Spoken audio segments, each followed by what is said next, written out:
Welcome to part 2 of 3-part series, The Roadmap to Spirituality. Now that you know that you're an energy being, what do you do with this information? How do you integrate it into your life? You know, there is a famous quote that says, you are not having the soul. You are the soul that has the body. So it's very important to first know that you are soul and then your body and the mind. So I just want to make sure that we start off of that. Of course, there's a huge connection between all of these parts of us. We're all multidimensional beings. And it's very important to know that if you tap into your soul, if you tap into your aura, you can really change your life because the energy field is so much bigger and so much more encompassing than this physical reality. So I want to start off by saying that there is a big connection between our mind and our body. And you probably already know that, but I just wanted to reiterate this point.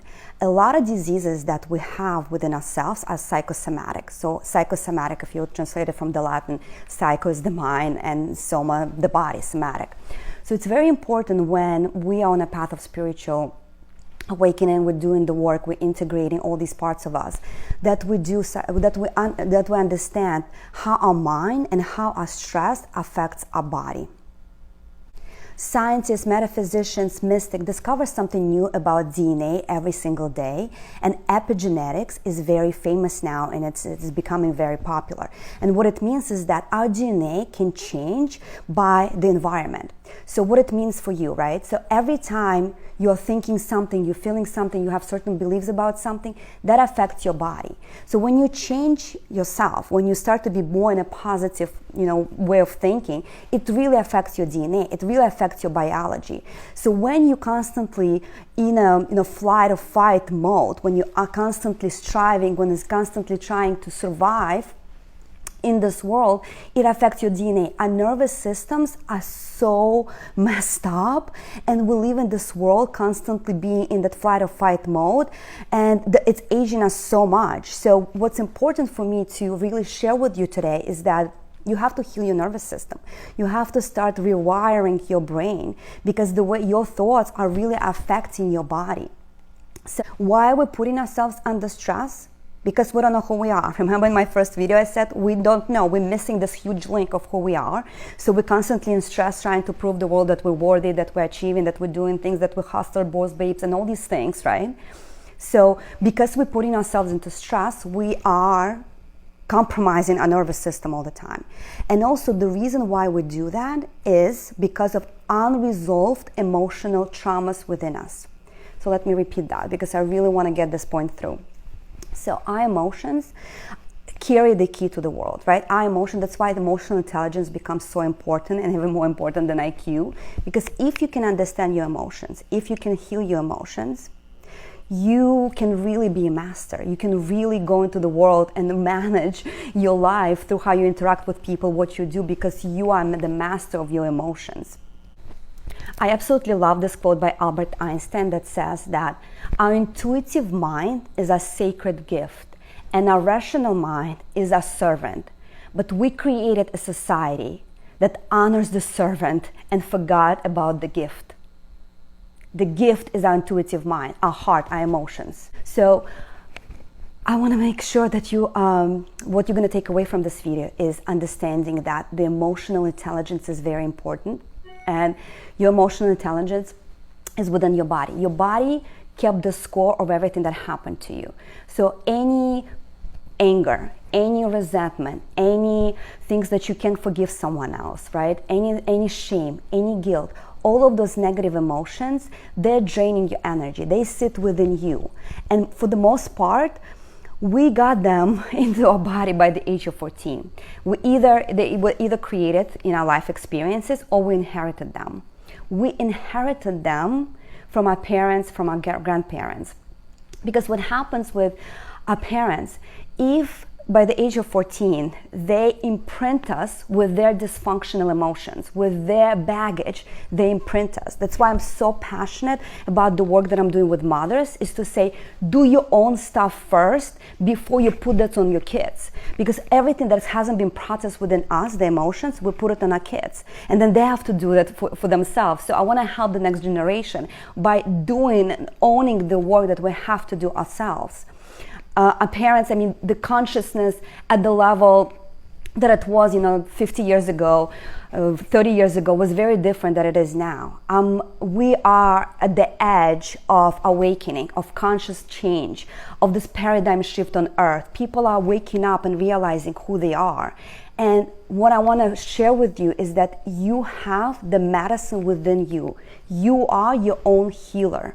You are your own healer.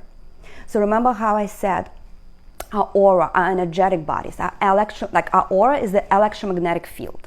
And that field governs our nervous system, governs our biology. So that comes first and then comes second.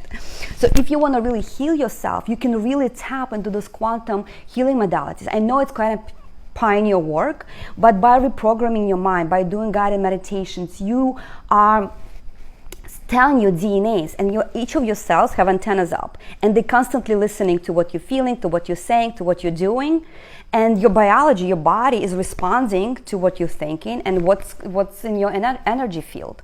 So we are constantly connected to the cosmos and to the earth. We're kind of in these two columns of light, of energy moving through us.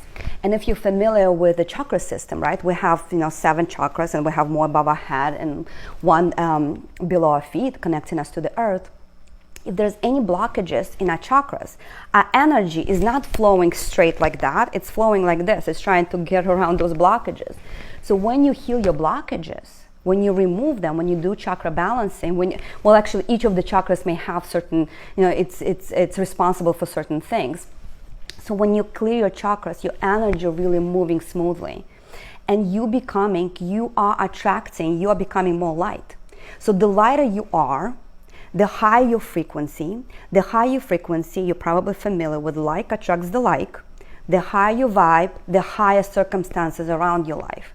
Relationship, the way you feel, the way you look, what you're doing, all of that impacts you so much. Your energy body is driving your physical experience. So if you want to do the work, you can start at the energy level.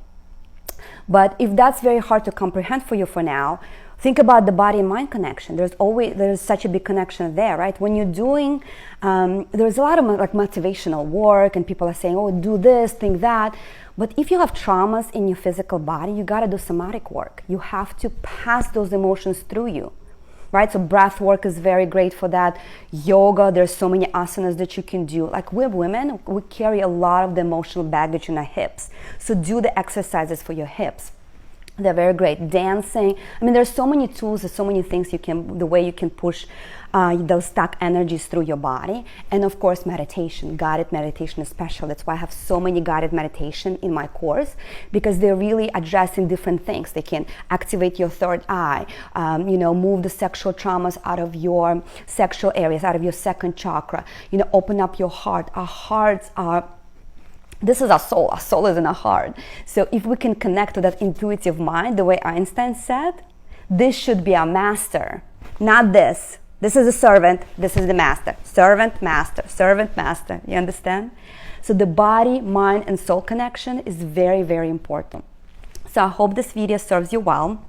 And if you are open to these profound ideas, to the way I'm teaching you, to the way I'm sharing it, I'm always trying to add humor to it, because I know some of these terms are very, very hard to understand. I get it, I really get it. And I hope to see you in my 3rd video. Then I'm going to talk about what's happening with the world and this whole 5D awakening ascension. So I'll see you then.